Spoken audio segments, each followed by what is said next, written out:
Hey everyone, and welcome back to my Baldur's Gate Saga Completionist playthrough with SCS, and this episode is going to be dedicated to dual classing our Kensai ladies, Senashira and Kiranai.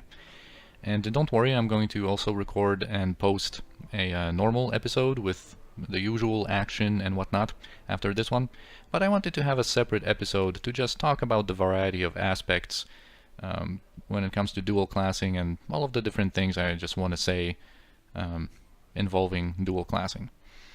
So first off, there's always the perennial debate whether to go and dual class a level 9, or at level 9, or at level 13. And of course, from what I'm doing in the playthrough here, you can already figure out my stance on the issue, but I wanted to talk a little bit more in detail about it. So what would be the advantages of going up to level 13 in Kensai? We would get 4 more Thaco points from just the Kensai levels.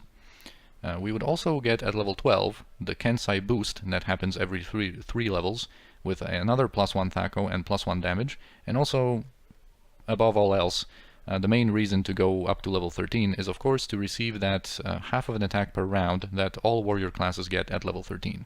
Like the first half of an attack we got at level 7, and then all warrior classes also get another half of an attack at level 13.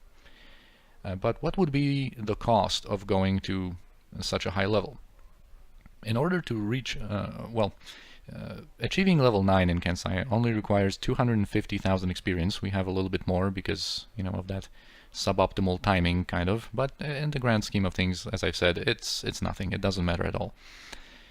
So 250,000 experience to reach level 9 in Kensai, but in order to reach level 13, you need 1,250,000. So a whole big round million more just to be able to start the dual class. So that takes a long while, of course. And then in order to finish the dual class, so reach level 14 in Mage, that requires 1.5 million experience points. Whereas reaching level 10 in Mage to outlevel a 9th level Kensai only requires 250,000 experience. So that's a difference of 1,250,000. So all in all, the total cost in going for a level 13 Kensai Mage is over 2 million experience points. And for just 5 Thaco, 1 damage, and half of an attack per round, those are some pretty slight benefits. But I can appreciate the desire and the plan to like max out your character like that. But the thing is, the most important reason for me, above all else, is how it all works out in game. Because, in my opinion, especially with SCS, the most difficult time in the game, in the playthrough, is not the late game, but rather that early mid-game situation where in which we are already done with all of the easy stuff, and we have to start attacking and tackling those more difficult challenges with like proper SCS mages with high levels and, you know, a big assortment of spells, or like different magical creatures and just difficult fights and scenarios in general. That is when, in my opinion, you need all the advantages that you can get, not in the like late game scenario, because in that early mid game we have to like tackle these difficult challenges already, but at that point we have almost no gear. We have, you know, we basically don't have the tools. So we barely have or are going to have any gear. We are not going to have access to many spells. We're not going to have the levels. Whereas in the end game, you have all that. You have all of the tools. You have all of your gear. You have all of your spells. You have high levels. So you're basically equipped with everything you need to tackle any challenge that the game can throw at you. It's in that, or at least for me, it's the most difficult time in the playthrough. It's that early mid-game type of scenario where the fights are getting more and more difficult, but we still don't have the tools. We're still kind of at the beginning when it comes to our equipment, when it comes to our spells and our levels. So of course, going up to level 13 in Kensai and then level 14 in Mage to have that dual class, those slight benefits in the end game, in my opinion, is completely and utterly unnecessary. It's just doesn't make sense to me. So that's my stance on this. Now, I would also just like to take a moment It doesn't really matter, of course, gameplay-wise, but to talk about some like role-playing oriented justifications for dual classing right now, to like abandoning a Kensai after, or abandoning being a Kensai after 9 levels, and starting up a new path, a new class completely. So most of them revolve around the events from the beginning of the game, the role-playing justifications, I guess, for picking up a mage right now. So the events from the beginning of the game are capture and the experiments we suffered at the hands of Irenicus. So the first one would be, the Irenicus's experiments in which he tried to unlock some kind of power in us to unlock our potential. And they might have awakened an affinity for magic in Senashira, or more of an affinity. So now she can maybe, feel that spark of magic way more, and that of course intrigues her, and she wants to kind of delve deeper into it, pursue that path, and learn more about it.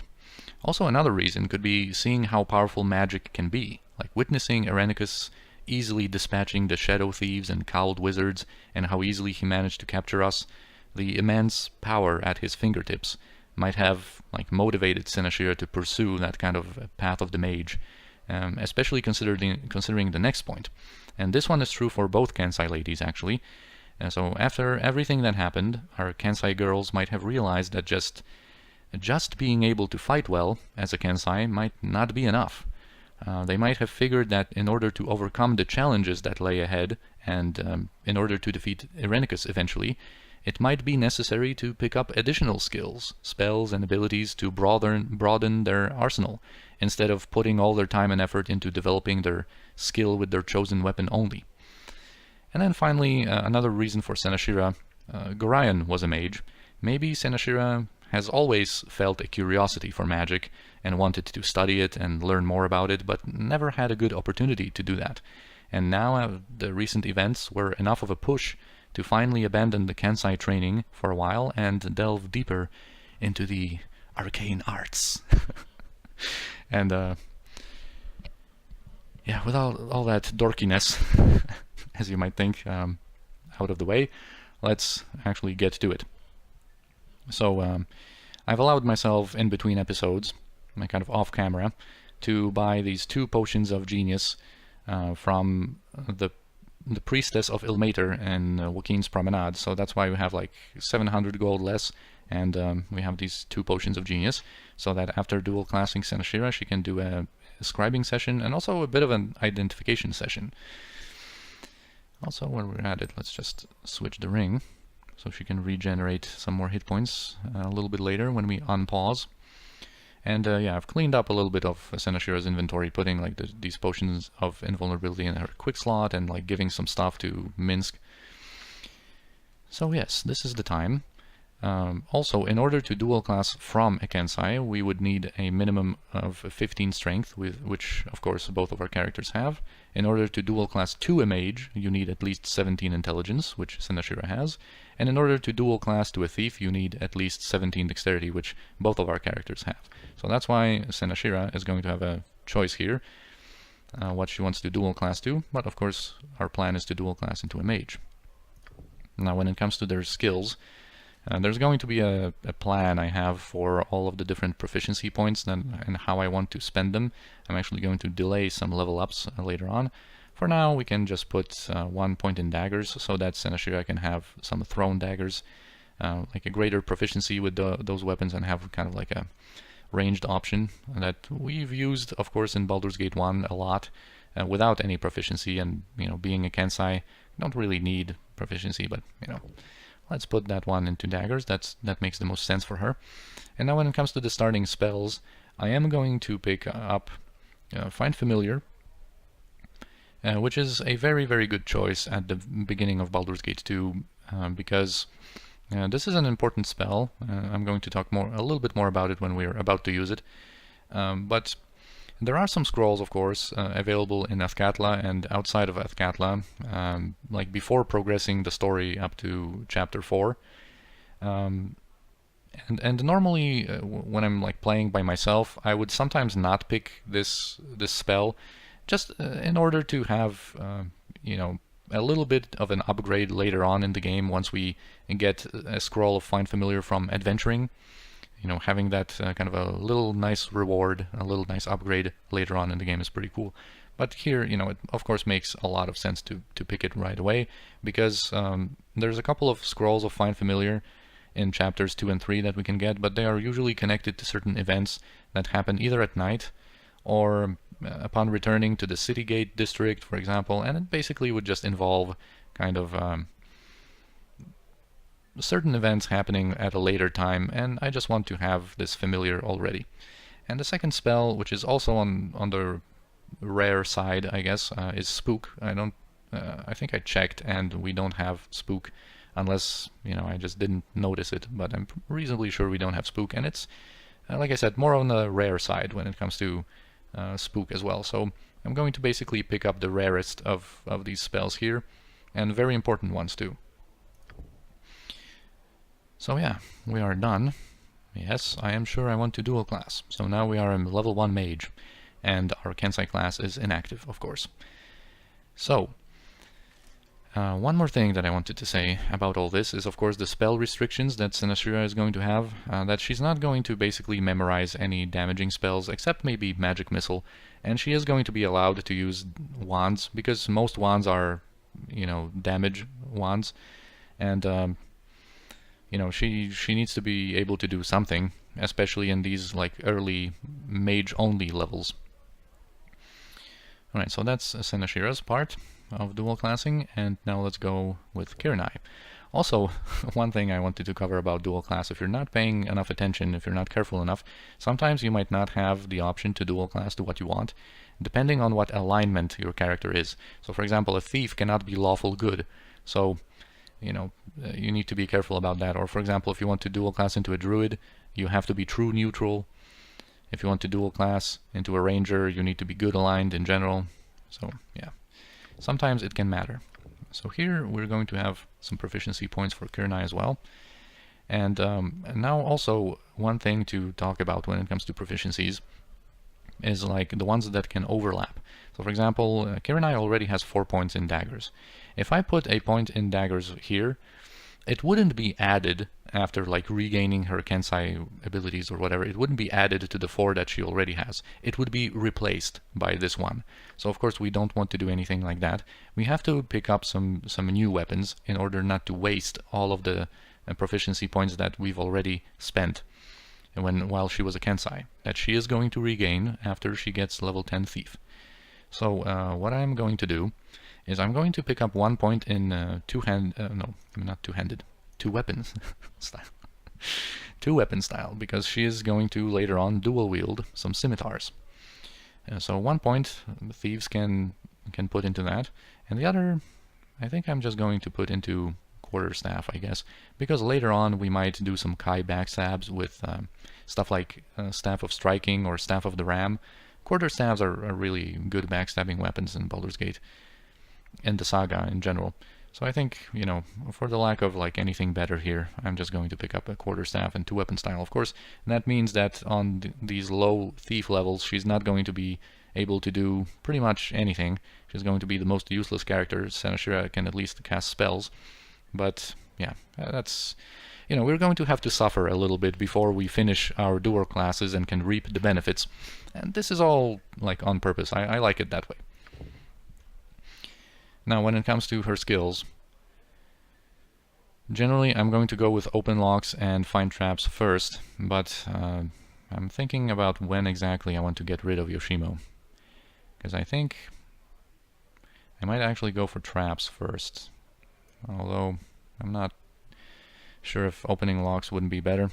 I think we're going to keep Yoshimo for a while longer, but anyway, let's just, we will max out both of these utility skills at first, so it doesn't really matter which one exactly.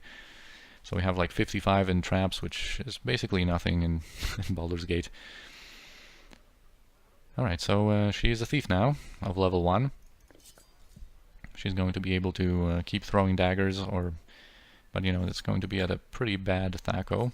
1 stack of daggers is going to go to Senashira. And we have a staff on Jaheira. It's slightly better THAC0, so we're probably going to stick to just throwing knives from the back. Alright, and now... Oh yeah, she also can't use these potions, of course, and she can't keep the arrows, because mages can't use these. And these warhammers are going to have to go to someone else. They're not going to be too heavy for Yoshimo. And now is the time to get some experience. We're not going to use it, you know, the leveling trick of just like kicking everyone out of our party and then just mass scribing scrolls for a big boost in experience. I am going to be a little bit more reasonable with it, I guess.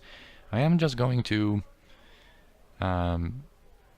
remove, because you know, ultimately from the party we have right now, we're only going to keep Jaheira for, you know, forever, basically. We are going to keep Minsk for a little while, but I don't want to dump any experience into him. Same with Yoshimo, and pretty much same with Eri. So what we're going to do is we're going to temporarily remove Yoshimo and Minsk, and probably Eri, and the experience is going to be split like into 3 characters, so it's not going to be that big of a deal, especially since we're not going to repeatedly scribe the same spells by like unlearning them from our spellbook and scribing them again, the one that we have multiple copies of. And that's why I only installed pretty much 1 copy of most spells that we're just going to learn like that. Alright, so... Also, I'm not removing Jaheira because she basically gets like so offended when you try to remove her, and she's actually going to like go to the docks and stuff. So Minsk is not going to mind. We can temporarily remove him for just a few minutes. Who needs to know? Did you want us to remain with the group? Nope, not for what I'm about to do. Okay, wait right here. Same with Yoshimo. I really don't want to waste experience on him. I do not wish to end our pairing before our tasks are done. Perhaps a rest is in order. Sure you want to go separate paths? Yes, rest for a while, Yoshimo. Wait here. And Eri... Yeah. Also temporarily I'm going to remove you. Sure you want to continue as we were? Nope. It always is so difficult for me to like remove characters that I really like Eri. But yeah, wait here. You can't go to the circus.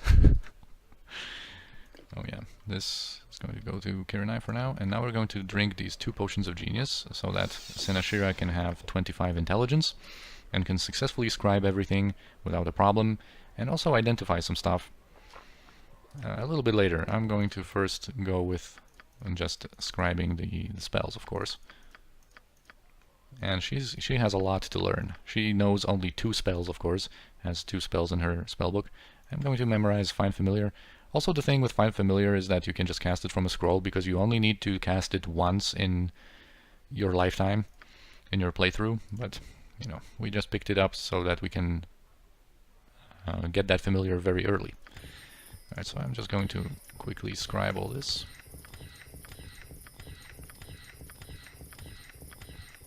And now we're getting somewhere when it comes to our spell selection.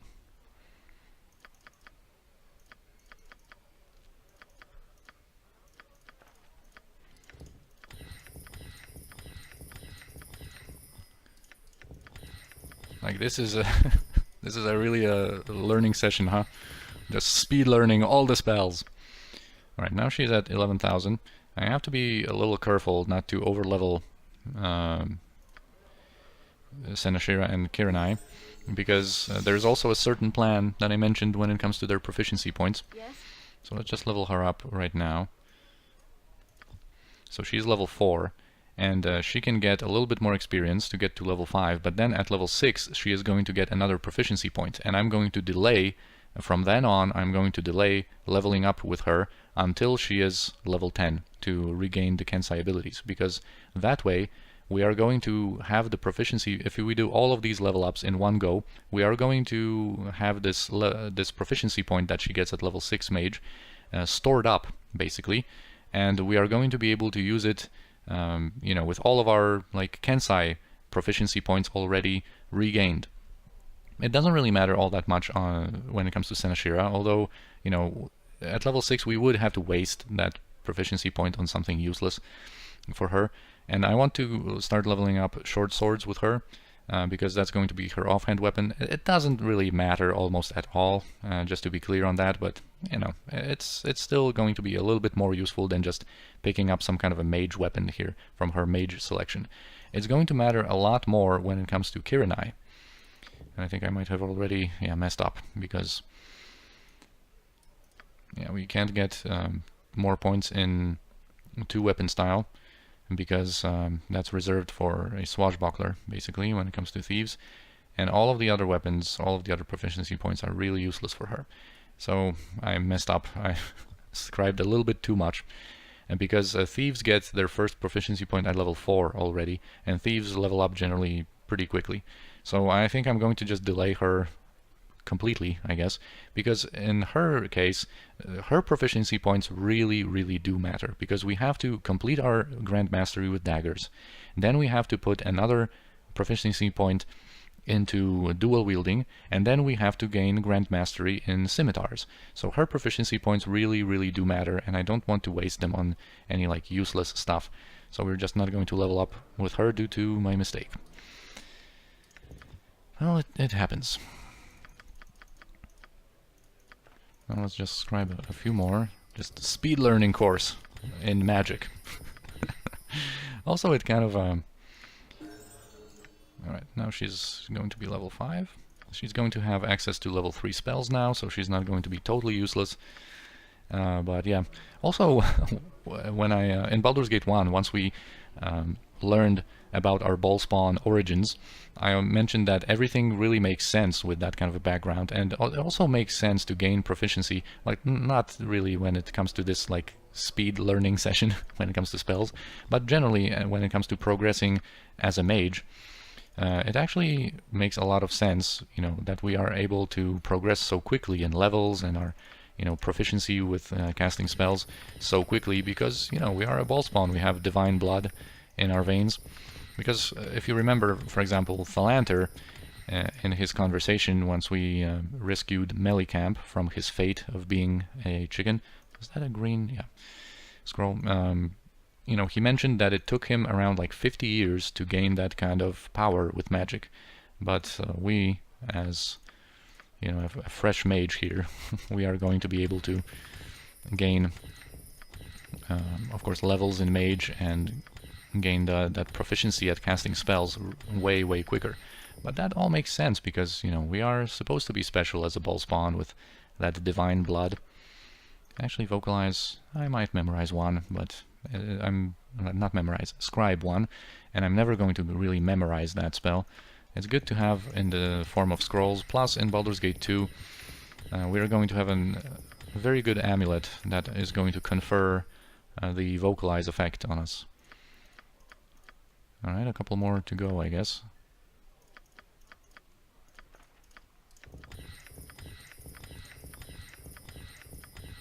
So now our spell selection is going to be up to snuff. Also, Jaheira is going to... If I stop fumbling with my controls, she's going to be able to quickly pass over some scrolls, and Yoshimo also had quite a few scrolls. So these last ones, when we re-recruit Yoshimo and basically our party are going to be, you know, the experience is going to be divided into 6 people, which is going to be, you know, a little suboptimal, but on the other hand, I don't want to really abuse these like leveling tricks too much either. So that's going to be cool. And these spells we already know, and I'm not going to re-scribe them by first removing them from my spell book and then, you know, learning them again. So we're kind of nicely on our way. And we're still going to have to kind of just be a regular mage for a while, so that's exactly what I wanted. Alright, let's now re-recruit our guys. Where goes the stench of evil, so goes the cleansing wind of Minsk and Boo. And so now he recognizes us. And well, of course we would love to have you in our party, Minsk. You point, I punch. And before I forget. What Now is it? let's... Good to see you again. Have you need of my services? Because I am ready to travel if you do. This place is dulling to the senses. Yep. Let's go. No. Oh, she is not very happy to see us. Wow. I'm ready. Very cold reception. It's she has like a couple of different like ways that she can greet us depending on like how long she's been in our party, like how if we allow her to go back to the circus and whatnot to visit her. Also, if you don't pick her up from the circus at first, but then go to visit her and then recruit her for the first time, because you know, once she's turned from this ogre form into her normal elven form, you know, you don't have to pick her, recruit her into the party right away. You can just tell her to stay in the back, and then after the circus illusion is dispelled, then we have that, you know, conversation with Quail and Airy, and you can then still refuse to take her, of course. Alright, so now we have our party assembled, and now let's just give a couple more scrolls to Senashira. She already has that. And yeah, a little bit more memorization. Not memorization, learning scrolls, scribing them. And we're just going to put these, because they're going to be useful in scroll form, and now we can try and also identify some items. So we are able to identify that Ring of Regeneration, regenerating 1 hit point per round, so per 6 seconds. This is of course the +4 armor class to crushing attacks belt, a +1 Ring of Protection. Oh, we can even identify the golden pantaloons again. Now this pommel jewel to the equalizer we cannot, but it doesn't really matter. Protection from fire scroll, a legit scroll. Now this plate +1 maybe. And these are some basic items, so she might be able to. Not to Jaheira. And the wands she's surely not going to be able to. Oh, okay. Okay, she is able to identify the wands, so Cloud Kill is going to be a really powerful spell that she's going to utilize later, but apparently this Wand of Magic Missiles is a way more intricate of a device than a Wand of Cloud Kill with a level 5 spell. Okay then. Okay, so we have, these two are cursed then. Yeah, Gloves of Pickpocketing, +20 pickpockets, like we've seen in the last episode. Yeah, Plate Mail +1, that we might use on someone, like Minsk. That's better for him. And then we can't identify this short sword, but we can identify the Twig and Bow. So it's a +1 short bow with that additional attack.